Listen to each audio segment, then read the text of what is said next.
Всех приветствую, меня зовут Ева, и сегодня я покажу, как сделала книгу для записи кулинарных рецептов. Специально для этого в фотошопе я создала такую обложку, долго над ней работала, и вот наконец результат мне нравится. Естественно, я поделюсь обложкой совершенно бесплатно с вами, найдете в шаблонах, я ее распечатала дома, ну а вы можете распечатать ее в фотосалоне. По бокам я ее заведомо пробеговала тупой стороной канцелярского ножа, по линейке, согласно желаемому размеру листов. А здесь я оставила место для фото, можно распечатать какую-то мотивационную фразу, личное фото и так далее. Из офисной бумаги я вырезала листы, которые сложила пополам, затем сформировала из них блок и сейчас проклеиваю корешок. Стопку проклеенных листов нужно прижать канцелярскими зажимами и оставить сушиться. Займемся обложкой, подгибаем ее согласно пробегованным линиям.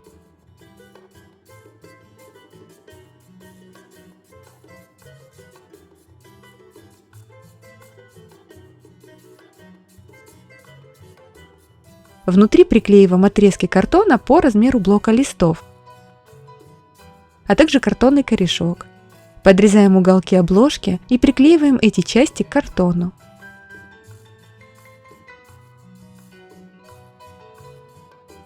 Сверху обложку я решила оклеить прозрачной пленкой, чтобы на кухне книга была максимально защищена. Подрезаем углы пленки и приклеиваем свободные части. Я хочу, чтобы книга была на завязках, поэтому к обложке клею два отрезка ленты. Зажим из блока листов можно удалять и вклеивать форзацы в обложку.